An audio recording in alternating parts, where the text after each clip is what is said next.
आज नवरात्रातली सप्तमी कम अष्टमी, कारण दुपारी आता अष्टमी सुरू होती आहे. सकाळी सप्तमी होती आणि उद्या सकाळी अष्टमी असणार आहे सूर्योदयाला. त्यामुळं उद्या अष्टमीचा मुहूर्त आहे. काही जण आजपासूनच अष्टमीचे उत्सव सुरू करत आहेत. घराघरातून असं लक्ष्मीचं पूजन केलं जातं आणि ते आज संध्याकाळी एक ठिकाणी आम्हाला जायचे, त्यामुळं कळलं की आज पण अष्टमी आहे. सर्वांना शुभेच्छा. अलंकापुरी पुण्यभूमी पवित्र, तिथे नांदतो ज्ञान राजा सुपात्र. तया आठविता महापुण्यराशी, नमस्कार साष्टांग श्री ज्ञानेश्वरासी. आदौ वैभवतारकंच कथितं, श्रीकृष्णगीतामृतम्. हस्ताभ्यां कटिमानभानचकितं, भक्तं समाश्वासितं. दातुं ज्ञानरसं हि येन जगति, ज्ञानेशरूपं धृतं. वन्दे तं करुणाकरं प्रभुवरं, श्रीसंतज्ञानेश्वरं. श्रीसंतज्ञानेश्वरं. ज्ञानेश्वर महाराज की जय. पंढरीनाथ भगवान की जय. आज आपण आधी श्री सूक्त म्हणूयात. जेवढे असतील उपस्थित त्यांनी सगळ्यांनी म्हणू लागा. काल पण पाहिलेलं आहे की श्री सूक्त हे किती महत्त्वाचं आहे. ऋग्वेदातलं आहे. जो असा पुरवणीचा भाग असतो त्याला खिल म्हणतात आणि खिलमधलं हे सूक्त आहे. आपल्या सगळ्यांना माहिती असेल की या सरस्वती आपलं लक्ष्मीचं किंवा श्रीचं सगळं वर्णन याच्यामध्ये केलेलं आहे. ओम हिरण्यवर्णां हरिणीं सुवर्णरजतस्रजां चंद्रां हिरण्मयीं लक्ष्मीं जातवेदो म आवह. ताम आवह जातवेदो लक्ष्मीमनपगामिनीं, यस्यां हिरण्यं विन्देयं गामश्वं पुरुषानहम्. ओम अश्वपूर्वां रथमध्यां हस्तिनादप्रबोधिनीं, श्रियं देवीमुपह्वये. श्रीर्मा देवी जुषतां, कांसोस्मितां हिरण्यप्राकारां, आर्द्राञ्ज्वलन्तीं तृप्तां तर्पयन्तीं. पद्मे स्थितां पद्मवर्णां, तामिहोपह्वये श्रियं. चन्द्रां प्रभासां यशसा ज्वलन्तीं, श्रियं लोके देवजुष्टामुदारां. तां पद्मिनीमीं शरणमहं प्रपद्ये, अलक्ष्मीर्मे नश्यतां त्वां वृणे. ॐ आदित्यवर्णे तपसोऽधिजातो, वनस्पतिस्तव वृक्षोऽथ बिल्वः. तस्य फलानि तपसानुदन्तु, मायान्तरायाश्च बाह्या अलक्ष्मीः. ॐ उपैतुमान् देवसः कीर्तिश्च मणिना सह, प्रादुर्भूतोऽसुराष्ट्रेऽस्मिन् कीर्तिं वृद्धिं ददातु मे. क्षुत्पिपासामलां ज्येष्ठां लक्ष्मीं नाशयाम्यहम्. अभूतिमसमृद्धिं च सर्वान् निर्णुद मे गृहात्. गन्धद्वारान् दुराधर्षान् नित्यपुष्टां करीषिणीम्. ईश्वरीं सर्वभूतानां तामिहोपह्वये श्रियं. मनसः काममाकूतिं वाचः सत्यमशीमहि. पशूनां रूपमन्नस्य मयि श्रीश्रयतां यशः. कर्दमेन प्रजाभूता मयि सम्भव कर्दम. श्रियं वासय मे कुले मातरं पद्ममालिनीं. सृजन्तु सिद्धानि चिक्लीतवस मे गृहे. निचदेवीं मातरं श्रियं वासय मे कुले. ॐ आर्द्रां पुष्करिणीं पुष्टिं सुवर्णां हेममालिनीं. सूर्यां हिरण्मयीं लक्ष्मीं जातवेदो म आवह. ॐ आर्द्रां यः करिणीं यष्टिं पिङ्गलां पद्ममालिनीं. चंद्रां हिरण्मयीं लक्ष्मीं जातवेदो म आवह तां म आवह जातवेदो लक्ष्मीमनपगामिनीं यस्यां हिरण्यं प्रभूतं गावो दास्योश्वान् विंदेयं पुरुषानहम्. एक थोडक्यात त्याचा सारांश सांगते की ही जी प्रार्थना केली हिरण्यवर्णाम हरिणीम, तर हे अग्निदेवाला उद्देशून ऋषी म्हणतोय की हिरण्य म्हणजे हरिणीचं रूप असणारी, हरिणीचं रूप धारण केलेली, शांत सुस्वभावी, सुवर्ण आणि रजत म्हणजे चांदीचे अलंकार धारण करणारी अशी ही सुवर्णस्वरूपी असलेली लक्ष्मी आहे. तर तिला माझ्यासाठी आवाहन कर. कारण नेहमी अग्नी आपले सगळे निरोप जे असतात किंवा आपण जे हवी अर्पण करतो ते सगळं देवतांपर्यंत पोहोचवण्याचं काम करतो. आणि म्हणून त्या अग्नीला अशी प्रार्थना केलेली. किंवा मला काय करून दे, तर तिच्याकडून मला असं चिरंतन असं अविनाशी स्थिर ऐश्वर्य हे मिळवून दे की ज्याच्यामुळं मला सुवर्ण, धन, हिरण्य, गाम म्हणजे गोधन, अश्व हे सगळं मला प्राप्त होईल. मग ही देवी कशी आहे, तर तेजस्वी घोड्यांच्या रथात बसलेली आहे. अश्वपूर्वाम रथमध्याम, आणि सभोवती असलेल्या हत्तींच्या आवाजांनी ती आल्याची आम्हाला जाणीव होते. म्हणून आम्हाला म्हणजे सगळ्या जगाला आनंद देणारी अशी ही महालक्ष्मी माझ्यावर प्रसन्न होऊन सतत सन्निध राहो असं खूप काही सांगितलेलं आहे. ती आपल्या सगळ्यांना म्हणजे ती ब्रह्मस्वरूप आहे, वाणी आणि मन यांना थक्क करणारी आहे, स्मितहास्य करणारी आहे, गौरवर्णी आहे, दयाद्र आहे, स्वयंप्रकाशी आहे, भक्तांना संतोष देणारी आहे. आणि अशी कमलकांती कमलासनी ही महालक्ष्मी, तिला मी आवाहन करतो किंवा तिला माझ्यासाठी निमंत्रण दे, इथे यायला सांग असं सांगतात. आणि ती कशी आहे, ते चंद्राम प्रभासाम, चंद्रप्रकाशी आहे, स्वयं चंद्रप्रकाशी, सुखद आहे, तेजस्वी आहे, अखिल विश्वाला उज्ज्वल कीर्तीनं प्रसिद्ध असलेली इंद्र, वरुण, अग्नी, कुबेर, यम इत्यादी देवतांनी जिची पूजा केलेली आहे, हातात कमलपुष्प घेतलेली आहे, असं सगळं सुंदर वर्णन केलेलं आहे. आणि अशी ही देवता किंवा अशी ही लक्ष्मी आमच्यावर प्रसन्न होवो आणि आमचं दारिद्र्य अलक्ष्मीर्मे नश्यतामृणे. काही लोक तिथे लक्ष्मीर्मे नश्यतामृणे चुकून बोलतात. तर माझ्याजवळ जे काही म्हणजे वाईट मार्गानं आलेलं धन असेल तर ते सगळं माझं नष्ट होऊ देत असं सगळं सांगतायत. अजूनही आपल्याला वेगवेगळी देवतांची स्तोत्र आपण पाहतो आहोत. तर महालक्ष्मीष्टकम परवा पाहिलेला आहे. आता आपण ऐगिरी नंदिनीच्या थोडेसे काही 1-4-5 हे घेऊयात. ऐगिरी नंदिनी नंदित मेदिनी विश्वविनोदिनी नंदनुते गिरिवर विंध्य शिरोदिनी वासिनी विष्णुविलासिनी जिष्णुनुते भगवती हे शितिकंठ कुटुंबिनी भूरी कुटुंबिनी भूरी कृते जय जय हे महिषासुरमर्दिनी रम्यकपर्दिनी शैलसुते सुरवरवर्षिणी दुर्धरदर्शिणी दुर्मुखमर्षिणी हर्षरते त्रिभुवनपोषिणी शङ्करतोषिणी किल्बिषमोषिणी घोषरते धनुजनिरोषिणी दितिसुतरो रोषिणी दुर्मदशोषिणी सिंधुसुते जय जय हे महिषासुरमर्दिनी रम्यकपर्दिनी शैलसुते ऐ जगदंब मदंब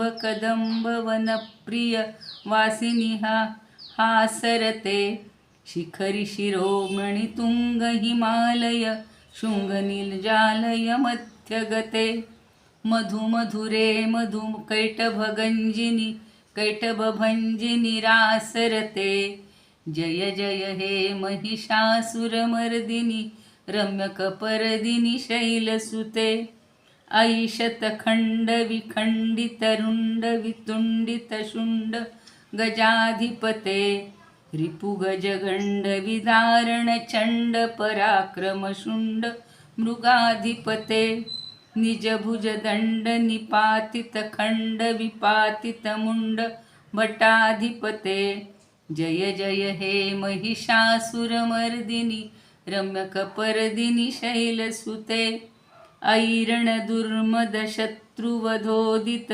दुर्धर निर्जर शक्तिभृते चतुर विचार धुरीण महाशिव दूतकृत प्रमथाधिपते दुरित दुरीह दुराशय दुर्मती दानवदूत कृतांतमते जय जय हे महिषासुरमर्दिनी रम्यकपर्दिनी शैलसुते रम्यकपर्दिनी शैलसुते रम्यकपर्दिनी शैलसुते। अंबा माता की जय, दुर्गा देवी की जय। आपण काल 40 पर्यंत ओव्या घेतलेल्या होत्या, आता त्याच्या पुढच्या आज घेणार आहोत। 18वा अध्याय सुरू आहे। सर्वधर्मान् परित्यज्य मामेकं शरणं व्रज अहं त्वा सर्व पापेभ्यो मोक्षयिष्यामि मा शुचः, असा श्लोक आहे। 66वा श्लोक आहे। आता फक्त 12 श्लोक राहिलेले आहेत, आपली ज्ञानेश्वर संपणार आहे। पण जे कोणी नव्यानं उपस्थित झालेले आहेत त्यांना एवढे शेवटचे महत्त्वाचे श्लोक 600-500 ओव्या बघायला ऐकायला मिळणार आहेत, आणि ते सुद्धा त्यांचं परमभाग्य आहे। त्यामुळं पूर्वीच्या सुद्धा श्लोकांचं आपल्याला जे काही यूट्यूबवर असेल ते ऐकता येईल, पाहता येईल, आणि कुणाला जर हवं असेल तर त्यांना सांगू शकता। आता या श्लोकावरचं भाष्य म्हणा किंवा ज्ञानदेवांनी केलेली जी दीपिका आहे तर त्याचा आपण पाहतो आहोत। 40वी ओवी परत पाहूया। आणि तेची नित्याधिक अज्ञानाचे आवश्यक आचरता मोचक केवी होय पा। आता हे नित्य आपण कर्माबद्दल चाललंय। सर्व धर्मान, धर्म म्हणजे कर्म, तर सगळी कर्म ही तू मला काय कर, अर्पण कर म्हणतात।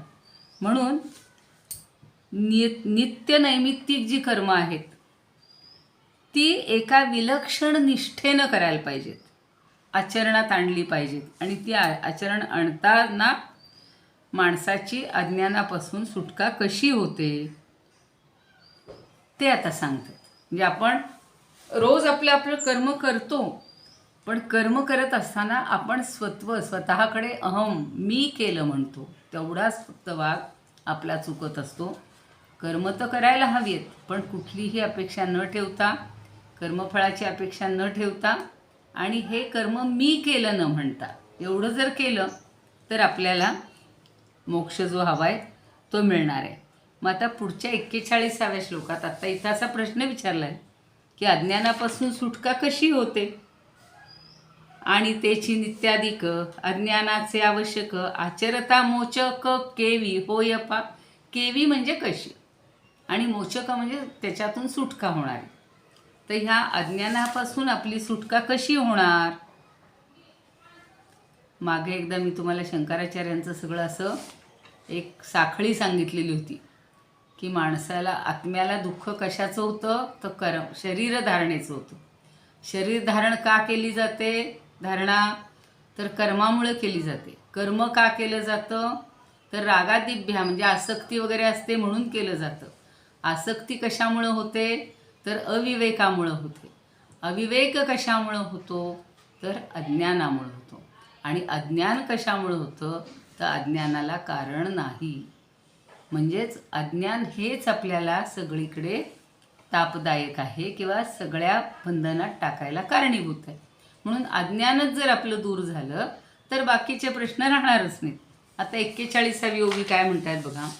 ऐसी अपेक्षा झालिया बद्ध मुमुक्षुते आलिया देवे ब्रह्मार्पणत्वे क्रिया सांगितली। आता मी सांगितलं तुम्हाला की याच्यासाठी अपेक्षा एवढीच आहे।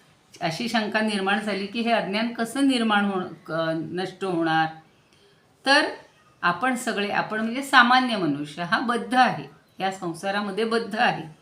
पण आता जर त्याला मुमुक्षू म्हणजे मोक्षाची इच्छा जरी झाली की जाऊ दे आतापर्यंत मी बंधनात होतो पण आता मला मोक्ष मिळावा, अशी इच्छा झाल्यानंतर म्हणजेच तो मुमुक्षू पदाला पोहोचल्यानंतर देवानं त्याला काय सांगितलंय, सोपा उपाय सांगितलेला आहे.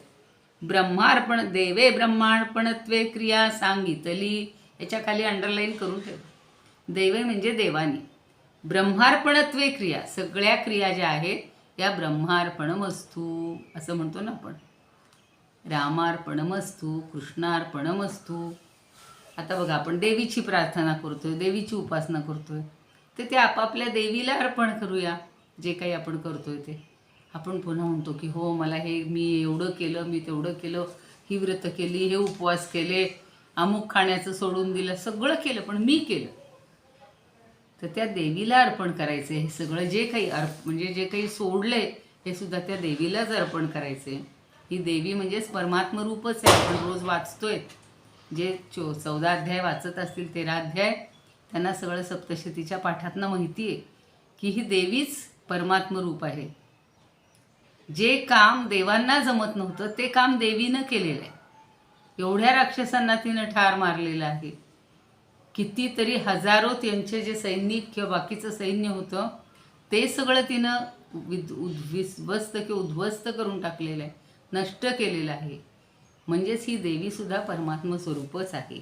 मग आता काय की ब्रह्मार्पणत्वे क्रिया सांगितली, एवढी आपण लक्षात ठेवायची की आपल्याला जी कुठली क्रिया आहे, कुठलं जे कर्म छोटंसं असलं तरी ब्रह्मार्पणमस्तू, कृष्णार्पणमस्तू एवढं म्हणायचं. आता कुठली कर्म करतो तेही पुढं सांगतायत. भगवंत पुन्हा पुन्हा आठवण करून देत आहेत. अहो अर्जुन म्हणजे आपण सगळे अर्जुनच आहोत. तो अर्जुन तर आता संपून गेला, पण आत्ताचे जे आपण सगळे अर्जुनाच्या भूमिकेत आहोत, अजून आपल्यालाही प्रश्न पडतोय की कुठली कर्म अर्पण करायची ते आता सांगतायत. जे देह वाचा मानसे विहित निपजे जे जैसे, ते एक ईश्वरोद्देशे की जे म्हणितले. आपण फक्त हाताने काम करतो का हो? नाही. देहानीच करतो का हो? नाही. देह वाचा मनसे म्हणजे देहानं, मनानं आणि वाणीनं सगळ्या प्रकारे आपण जे काही काम करत असतो ते कर्म कसं करायचे, तर ते सुद्धा प्रत्येक कर्म देह वाचा मन यांची जी विहित कर्म आहेत, जी निर्माण होतात, ती सगळी परमेश्वराच्या नावानं करावीत असं भगवंतांनी सांगितलं. मागं मी तुम्हाला सांगितलं होतं की एक आजीबाई होत्या किंवा एक बाई होत्या आणि त्या सांगतात, अहो त्यांच्या गुरूंना सांगतात की गुरुजी म्हणे पहाटे उठल्यापासून 4 वाजल्यापासून 3 वाजल्यापासून रात्री झोपेपर्यंत सतत मी काम करत असते. असा 1 मिनिट नाही आहे की मला रिकामपण आहे. हे सगळ्या माझ्या महिला भगिनी ज्या आज ऐकत असतील त्यांना हे लक्षात येईल. आणि पुरुषही तेच असतात की पुरुषही काय म्हणतात, आम्हाला तर 5 मिनटं बसायला वेळ मिळत नाही, आम्ही उभेच्या उभे असतो. आपण तरी काही कामं बसून करू, काही वाकून करू, काही उभं राहून करू. पण ही सगळी कर्म करत असताना मी ती काही देहानं करतो, काही मनानं करतो, काही वाणीनी करतो. आता जे आमचं आत्ता कर्म चाललेलं आहे हे वाणीचं, किंवा आपण जे सगळे स्तोत्र म्हणतोय, प्रार्थना म्हणतोय, ही सगळी वाणीची कर्म आहे. आणि ही सगळी कर्म काय करायची, परमेश्वराच्या नावानं अर्पण करायची. तर त्या बाईंचं उदाहरण मी पुन्हा तुम्हाला देते की त्या म्हणतात की मला 1 मिनिटाची एका श्वासाची उसंत नसते. कधी मी घेणार देवाचं नाव, देवाची मी कधीही आठवण काढू.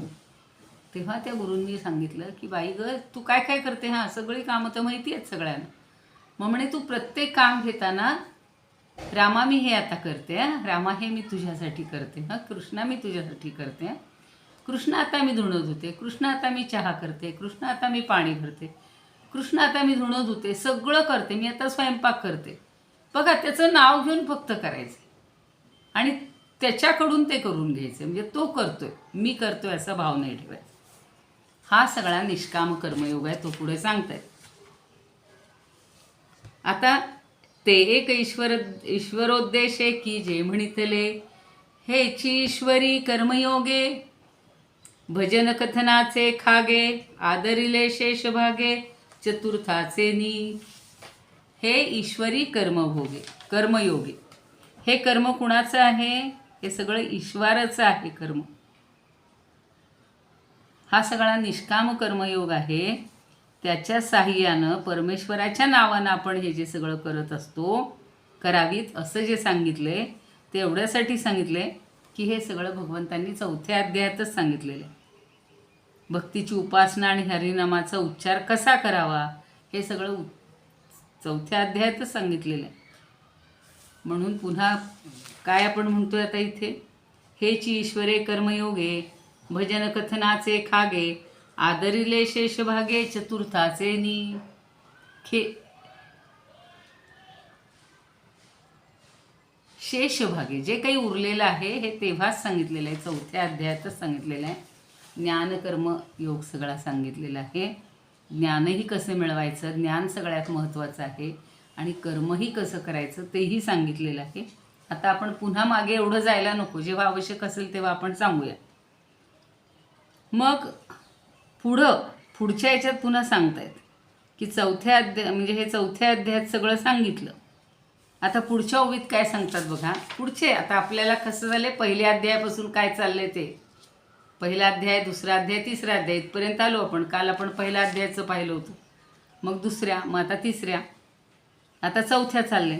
तर 4थ्या अध्यायाची पुढची ओवी बघा. ते विश्वरूप 11वा अध्यावो संपे जव अघवा तव कर्मे ईशू भजावा हेचे बोलिले. 4थ्या अध्यायापासून कर्म भगवंताला अर्पण करायचं हे सांगायला सुरुवात केली शेवटी ते 11व्या अध्यायापर्यंत. 11व्या अध्यायापर्यंत म्हणजे 8 अध्यायात परमेश्वरानं उघडपणे देवताकांड प्रगट केलेलं आहे. काल आपण पाहिलं ज्ञानकांड, उपासनाकांड, भक्तिकांड, त्रयीकांडात्मक हा जो सगळा वेद आहे, वेदातलं ज्ञान आहे, हे गीतेनं सांगितलं. मग गीता काय करते, तर ह्या 4थ्या अध्यायापासून 11व्या अध्यायापर्यंत सगळं देवताकांड सांगितलेलं आहे. म्हणजेच काय, देवाची उपासना कशी करावी हे अगदी व्यवस्थित सांगितलेलं आहे, आणि त्यामध्ये काहीही आडपडदा ठेवलेला नाही. तव कर्मे ईशू भजावा हे जे बोलिले. पुढची ओवी बघा. ते अष्टाध्यायी उघड जाणे थे देवता कांड शास्त्र सांगतसे आड मोडूनी बोले. मग सगळं शास्त्र त्याच्यामध्ये सांगितलेलं आहे. उपासना कशी करायची, देवतांची उपासना कशी करायची, देवतांना उद्देशून कर्म कसं करायचं, हे सगळं सांगितलेलं आहे. आणि ते म्हणतायत, ज्ञानदेव पुन्हा म्हणतायत की हे मी तुम्हाला आडपडदा दूर करून सांगतो. आता काय असतं, काही लोक बघा असं थोडंसं हातचं राखून ठेवतात, सगळं मोकळेपणानं सांगत नाही.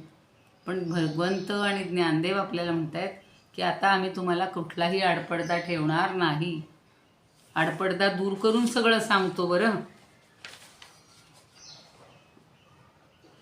आड मोडून बोले आणि तेणेची ईशप्रसादे श्री गुरु संप्रदाय लब्धे साच ज्ञान उद्बोधे कोवळे जे.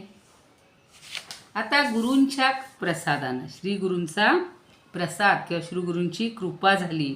एक तर भगवंताचा आशीर्वाद आणि श्री गुरूंचा प्रसाद किंवा श्री गुरूंचा ज्ञानोत्तर भक्तीचा संप्रदाय. ज्ञानानंतर भक्ती करायची, ज्ञान आधी प्राप्त करून घ्यायचे, अंधपणे नाही करायचं काही. तर ती प्राप्त झाल्यामुळं सगळं सत्य आणि यथार्थ ज्ञान हे प्रत्यक्षात अनुभवलं जातं. म्हणून ज्ञानाला महत्त्व आहे. ज्ञान कसं आहे, शुद्ध आहे, सात्विक आहे, आणि हे ज्ञान झालं की आपल्याजवळचं अज्ञान दूर होणार आहे, आणि ते दूर झालं की आपल्याला भगवंताची कृपा आणि तेणेची ईश प्रसादे. पहिली भगवंताची कृपा पाहिजे, श्री गुरु संप्रदाय लब्धे, आणि गुरूंचा संप्रदाय जर आपल्याला प्राप्त झाला तर साच ज्ञान उद्बोधे कोवळे जे. म्हणजे सगळं साच म्हणजे सत्य, सगळं जे ज्ञान आहे हे कोवळं सांगतं, कोवळं सत्य ज्ञान, यथार्थ ज्ञान हे अनुभवता येतं. कोवळं कशाला म्हणतात हो, लहान मुलं बघा, लहान मुलांचं अगदी कोवळं मन असतं, आडपडदा काहीही नसतो, त्यामुळं आत बाहेर काही नसतं, म्हणून त्याला कोवळं मन म्हटले बघा. तर हे कोवळं मन जे आहे, कोवळं सत्य जे आहे आणि यथार्थ ज्ञान जे आहे ते आता अनुभवलं जातं. कधी, ज्या वेळेला गुरूंच्याही आपल्यावर कृपा होईल, ज्या वेळेला भगवंताची कृपा होईल त्यावेळेला आपल्याला हे अज्ञान दूर होईल. अद्वेष्टादी प्रभृतिकी अथवा अमानित्वादिकी वाढविजे म्हणून लेखी 12वा गणू. आता 11व्यापर्यंत सांगितलं काय काय देवता कांड आहे. तर 12व्यात किती सांगतात बघा. अद्वेष्टादी प्रभृतिकी, अद्वेष्टा सर्वभूतानां मैत्र करुणेवच, निर्ममो निरहंकार समदुःख सुखक्षमी. सगळ्या 8 म्हणजे श्लोक. किंवा अमानित्वम अदंभित्वम आहे की नाही, ही सगळी हे पुन्हा आता 16व्यामध्ये जाणार आहे. तर आता इथं सांगतायत की अमानित्वादी की वाढविजे वढोनी लेखी 12वा गणू. 12व्यामध्ये पण सांगितलेलं आहे की तुल्य निंदा स्तुतिर्मौनी संतुष्टो येन केनचित. म्हणजे आपल्याला स्तुती निंदा मान अपमान हे काही धरायचं नाही. हे सगळं 12व्यात सांगितलेलं आहे. अद्वेष्टादी प्रभृती, अद्वेष्टादी म्हणजे आधीमध्ये सगळं बाकीचं आलं. किंवा अमानित्वादिकी, अमानित्व म्हणजे अहमपणा मानीपणा हा नको. वाढविजे म्हणून लेखी 12वा गणू. आणि म्हणून 12व्या अध्यायामध्ये 12व्या अध्यायाच्या 13व्या श्लोकात अद्वेष्टा सर्वभूतानां या श्लोकापासून 13व्या अध्यायातील अमानित्वम अदंभित्वम त्या श्लोकापासून भगवंतानं हे सगळं विस्तारानं सांगितले. म्हणून 12व्या अध्यायाची गणना ज्ञानकांडात केलेली आहे.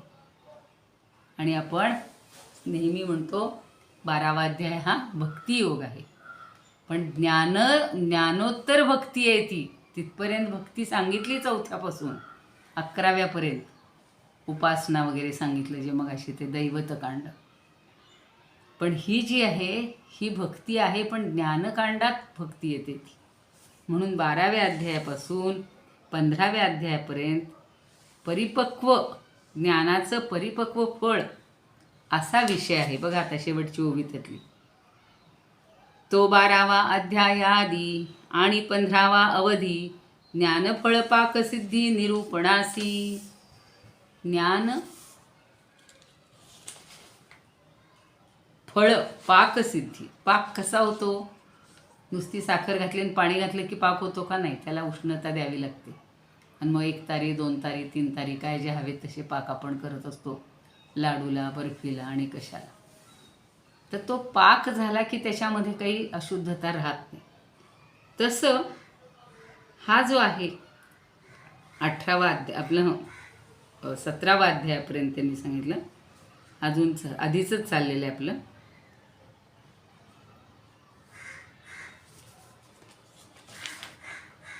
तो 12वा अध्यायादी आणि 15वा अवधी ज्ञानफळ पाकसिद्धी निरूपणासी.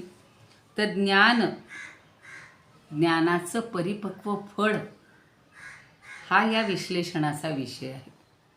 जे ज्ञान झाल्यानंतर हा भगवंत आपल्याला कसा प्राप्त करून घ्यायचा आहे, म्हणून त्याला ज्ञानकांड म्हटले बरं का 12व्या अध्यायाला. एवढं आता लक्षात ठेवूया आपण. इथपर्यंतच्या ओव्या बघू आता.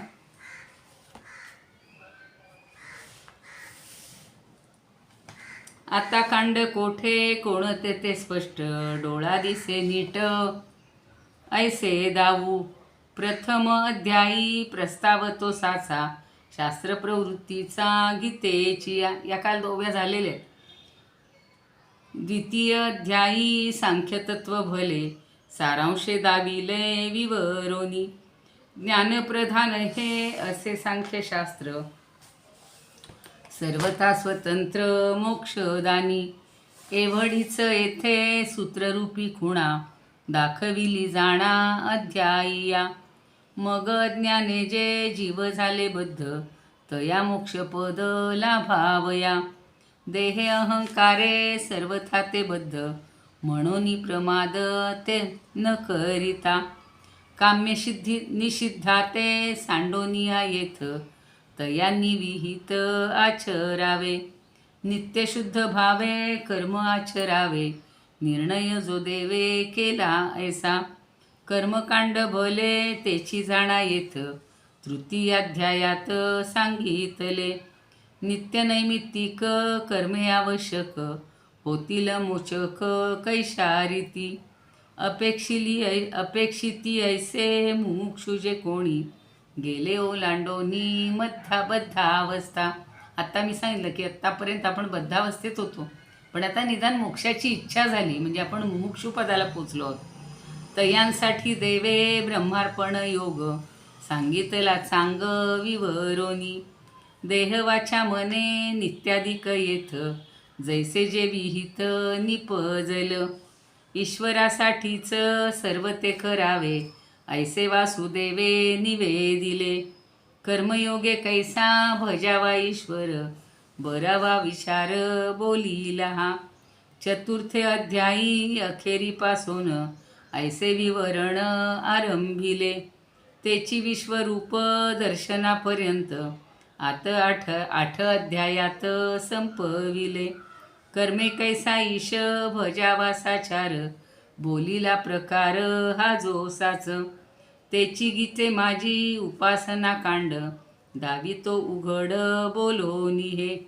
भक्तीनेच ईश प्रसाद लाभून संप्रदाय खूण श्री गुरुची. जे का सत्य ज्ञान कोवळे अद्वय, यांनी कोवळे शब्द तोच वापरलाय. तयाचा प्रत्यय येऊ लागे. अंतरी ते ज्ञान ठसावे म्हणून कृपाळू होऊन भगवंते. अद्वेष्टादी आणि अमानित्वादिक लक्षणे प्रमुख सांगितली. म्हणून अध्याय 12 भला सहजे गणिला ज्ञानकांडी. या परी 12व्या अध्यायापासून अध्याय धरून 15वा.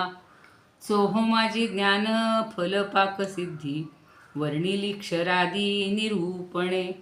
ऐशा परिचारी अध्याया माझारी श्रीहरी विवरी ज्ञानकांड.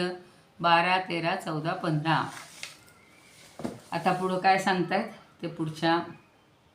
म्हणून ही गीता साजिरी श्रुतीचं निरोपिते साच कांडत्रय.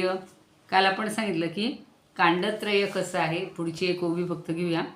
म्हणून चहुही मुळांती अध्यायी ज्ञानकांड ये ठाई निरोपीजे. आत्ता जे सांगितलं स्वरूपानंदांनी तेच इथं ज्ञानदेवांची ओवी पाहिजे राहिली होती की या चारही चहुही, चहू म्हणजे 4, इही म्हणजे अध्यायी. या 4 अध्यायांनी काय सांगितलं आहे म्हणजे 12व्या अध्यायापासून ते संसार वृक्षाचं म्हणजे 15व्या अध्यायातलं ऊर्ध्वमूल मधशाखम इथं जिथं वर्णन आहे. ऊर्ध्वमूळांती अध्यायी, ऊर्ध्वमूळ सुरुवात आहे. ऊर्ध्वमूल मधशाखम अश्वत्थम प्राहुरव्ययम छंदांसी यस्य पर्णानि यस्तं वेदस वेदवित इथपर्यंत. तर या इथपर्यंत सगळे जे वर्णन आहे ज्ञानकांड ये ठाई निरोपीजे, इथपर्यंत सगळी ज्ञानकांडाचीच निरोपीजे म्हणजे चर्चा केलेली आहे. हे कोडीसवाणी गीता पद्यरत्नांची लेणी लेईली आहे. एवं कांडत्रय निरूपणी श्रुतीची हे कोडीसवाणी गीता पद्यरत्नांची लेणी लेईली आहे. आता सांगतायत काल आपण पाहिलं होतं की हे कांडत्रय आहे आणि म्हणून कर्म, उपासना आणि ज्ञान या 3 कांडांचं रूप लिहिलेली अशी ही गीता आहे. आणि ही म्हणजे गोजीरवाणी लहानगी श्रुतीच आहे आणि जितीनं गीता श्लोकरूपी रत्नांची लेणी लिहिलेली. हे श्लोक साधे नाही आहेत हो. एक एक श्लोक म्हणजे रत्नांची खाण आहे, रत्नांचं लेणं आहे. आणि ती गीता म्हणजे गोजीरवाणी लहानशी श्रुतीच आहे आणि तिनं ही गीता श्लोकरूपी लेणी म्हणजे अलंकार लिहिलेली आहे. किती सुंदर कल्पना केली. श्रुतीची हे कोडीसवाणी गीता पद्य रत्नांची लेणी लेईली आहे. कोडीसवाणी आपण लाडकोड करणं म्हणतो ना, तर तो कोड शब्द घेतलेला आहे. कोडीसवाणी म्हणजे गोजीरवाणी. गोजीरवाणी अशी ही गीता पद्य रत्नांची लेणी आहेत असं आपण समजूया. आता उद्याला 50पर्यंतच झाल्यात उभ्या. सध्या श्लोक वगैरे घेतोय त्यामुळे थोडासा वेळ जातो त्यात. म्हणून ही गीता साजिरी श्रुतीचं निरोपिते साच कांडत्रय. गीता श्लोक रूपी रत्नांची भूषणे लेईले श्रुतीने ऐसे जाणा. आपुले जीवन करावे सफळ साधोनी फळ मोक्ष रूप. जीवा लागी सांगे कांडत्रयात्मक श्रुती हेच एक गर्जोनिया. इथपर्यंत झाले.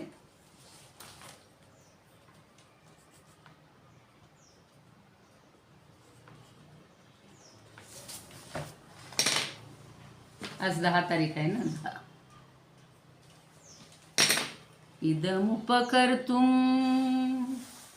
भुवनमण्डलं समुदितमिव भास्करं सादरं वन्दे ज्ञानेश्वरं. त्रिभुवनमाता भगवद्गीता लोकमङ्गला लोकविश्रुता लोकहितं संततं ध्यायता येन ज्ञानेश्वरी विरचिता.